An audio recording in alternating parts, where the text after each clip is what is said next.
Hello everyone and welcome to another episode of Unscripted and Unchained RPG Review. I am Game Master Bloodworth, and as you can see by the graphics, today's video I am going to be doing a first look and overview of Fallout RPG's Settler's Guidebook. So as I mentioned in a previous video when I was going over, I had just picked up the Wanderer's Guide. I noticed, I was like, hey, this thing says that it's supplement book number 2. I wonder what book number 1 is, and looked it up. Luckily, they had some in stock, and it really only took about 3 or 4 days from the time that I ordered it to getting to my doorstep, which was today. So real quick turnaround on it, and now my set is complete between the starter set, the Game Master screen, the core rule book, and now supplement books numbers 1 and 2, Settler's Guide, followed by the Wanderer's Guide. So looking at these things and looking at the different components and everything, and seeing how the RPG is the tabletop RPG is really aligned with Fallout 4, taking place in the same setting, and the releases of the materials really do take you step by step through what Fallout 4 does. I mean, so it does make a lot of sense that you're initially going to start off in a vault or whatever, and then you're going to move to becoming a settler, either joining a settler faction or just creating your own settlement. And then later on, you might actually start wandering and going much more broader and outside of what Fallout 4 does. The other thing that you can do, of course, is you can have it take place in a different setting, which is what I am doing with my eventual campaign. So I am setting it in Oneonta, New York, which is not the official setting. The official setting is around Lexington and Concord and the city of Boston, ultimately. So I am going to be going a slightly different route. However, these setting books and other materials, the core book and even the starter set, give you generic versions of all of the different things that you will find out in the post-apocalyptic world anyway. So they'll have the generic gas station and not just the Red Rocket gas station, which is from Fallout 4, and so on and so forth. So they'll have the museum from the game, but they'll have generic museums or generic libraries or schoolhouses or whatever that you can then just populate on your own or create from the random generation for those particular places. So really, really exciting to see how far I can really take my own campaign with this. The other thing I want to point out is that this is from 2 very large development firms, right? So you have Modiphius, which is one of the largest independent tabletop role-playing game publishers that is out there. And they do certainly back a lot of different IPs. And one of the things I heard someone else saying this, and I forget whom, because I was looking at some other videos about Modiphius's Fallout, and they said when Modiphius backs an IP, they want to back an IP that has some legs to it, number one, and is multifaceted. All right, so you can engage with that IP through their tabletop role-playing game, through either a streaming or television series or a movie, also in the video game and such. And so, again, a great source of merchandising as well, whether it be toys or other forms of merchandising, and Fallout series has the whole 9 yards of it, and Bethesda Softworks is one of the best AAA video game publishers out there. I mean, right up there with Blizzard, and probably even a slightly better reputation for quality games than Blizzard. But Bethesda's right up there as a AAA publisher. So to see these two powerhouses, and I will call them that, I know some might not be as familiar with Modiphius, but Modiphius is definitely a powerhouse in the tabletop role-playing publishing industry. So let's start taking a look at the Settler's Guidebook. And again, I'm just going to do an overview. I will, as I start my campaign, and when I do either recaps or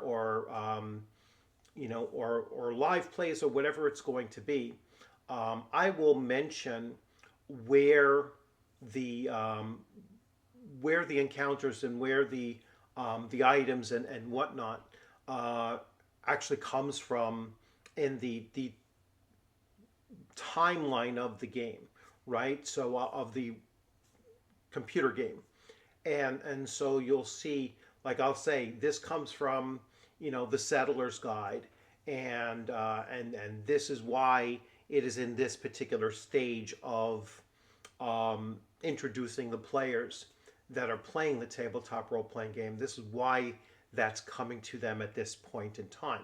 So again, let's jump right into, that's enough of an intro into what I'm looking to do with this.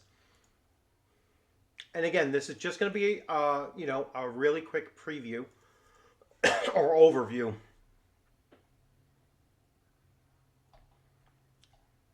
So I am going to skip over some of these portions here, and I like to just focus on their table of contents because they're, you see what comes with each of these supplements. And that's another thing I really like about the way that they're formatting their books and they're laying them out, so the formatting and the layout of these are excellent. So you have another settlement needs your help, and it starts introducing a new settlement to the players, and again, this is going to be tied to Fallout 4. Settler characters, and so you have their origins, their perks, and their equipment. Then you're going to go into Chapter 2 of Settlements, managing a settlement, settlement objects and structures, all the comforts of home, example wasteland ruins, and example settlements. So this is where you can start getting into really fleshing out your own campaign setting. And these are those generic things that I was talking about that you can just use, and you don't have to necessarily use the same ones that are detailed in the book by name. Making friends, a few friendly forces, building automatrons. All right, and so that's a more advanced in the computer game. That's a more advanced step, and that's usually the mods that and DLC that you might have bought and everything. And so here, that's bringing that element into the game as well. So the equipment, there's going to be more weapons, more ammo, and more options. New damage effects, ammunition, small guns, energy weapons, big guns, automatron melee weapons.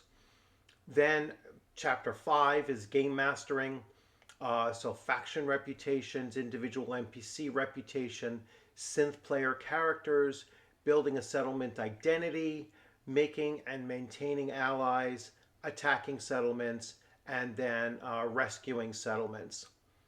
And then finally, Chapter 6, Settlers of the Wasteland, and they go through the various settler types and other activities and such that you will find in the Settlers of the Wastelands. So they have the settlers, they have Minutemen, they have the NCR, the Railroad, the Institute, trade caravans, robots, turrets, and traps. all of the interior art is actually screenshots from the game. I'm assuming, or at least reflections of. So here, in the shadow of nuclear annihilation in the North American Commonwealths, pockets of civilizations endured, and so you can really put this in any particular place you wish, but this is all built around California, in this case here. So the Great War, the formation of the growth of the new California Republic, blooming from the tiny, able covered hovels. So this is a connection, Shady Sands, this is a connection to the streaming on Amazon, all right, and not Fallout 4, which is connected directly to the Commonwealth of Lexington and Concord and Boston. So there is some crossover between the two here. When this was written, that'll be curious to see. I want to see if this was done before, and I have a feeling it probably was. Let's see. 2023? So this was 2023. So I'm wondering if this was just prior to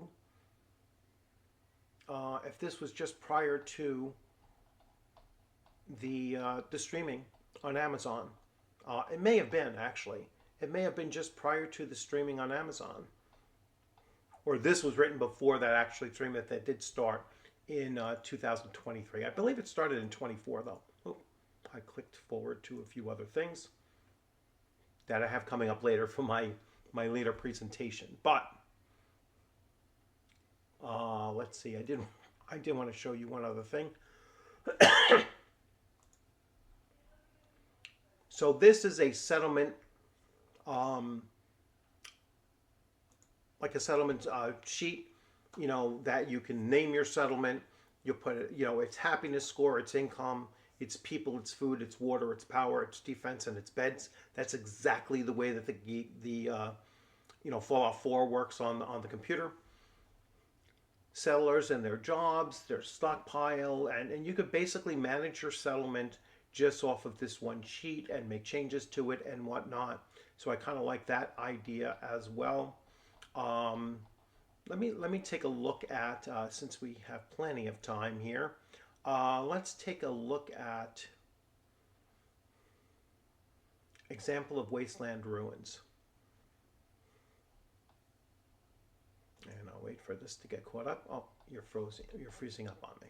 Of course. There we go.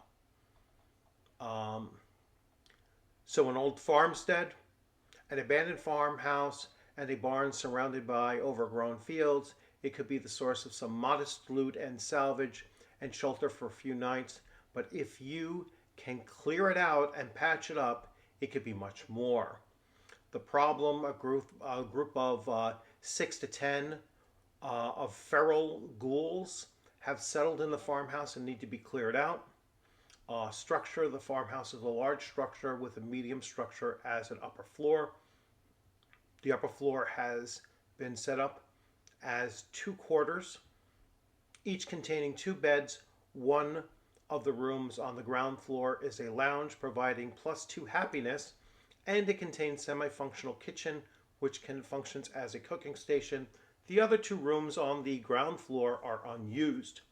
The barn is a large building. Part of it has been set up as a storage room and a settlement stockpile, able to store up to 600 pounds of items. The rest of the barn can either be used as 2 rooms or contain large generator or fusion reactor. Outside the barn is a water pump and a Brahmin feed trough. The fields are overgrown and will take 2 days work or 1 day with 2 people to clear. Once cleared, it's good dirt for growing.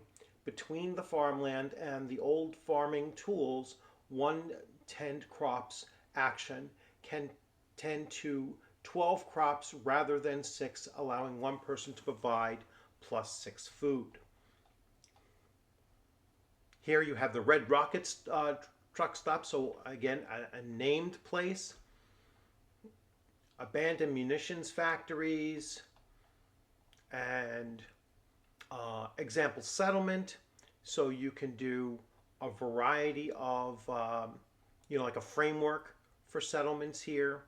So here is a settlement that has 16 people, 27 food, 13 water, 12 power, 10 defense, 16 beds, 17 happiness, and 2 income. I think the water is a little bit short for that many people. And then it gives you the stockpiles and such. And these are settlements that the player characters can encounter as well.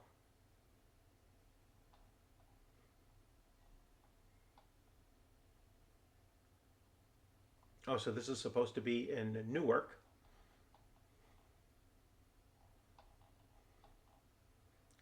Companions and automatrons. So making friends. A new friendly faces. Let's see. Mongrel dogs. Junkyard dogs. Hunting dogs. Mutant hounds. Robot companions.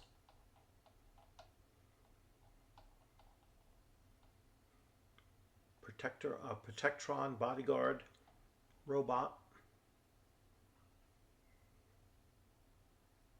Super mutant muscle.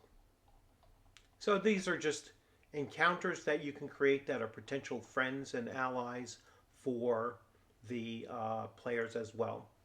All centered around what you would normally find around some of these settlements, and whether it be abandoned abandoned farming fields and a farmhouse or whatnot. So really will allow you to build upon your campaign as you're moving on from Vault to the outside world and such. Now, I'm not saying that has to be the preset beginning for any particular campaign. You're certainly there's enough flexibility here for you to start in a small settlement. The player characters aren't going to start as vault dwellers, or some of them might not be human. They might be ghouls, or someone can play a robot if they wish, and whether they start in a vault or not. And there's ways to explain those various things as well. So it's as much flexibility as you want to exercise as the game master, you're able to do. And once you have all of these books and these resources at your disposal, I think that it'll really become easier for you to put that thing together. So so I'm really excited about this. Glad that I finally kind of completed what I feel that I need in order to create a campaign. And I'm really looking forward to doing it.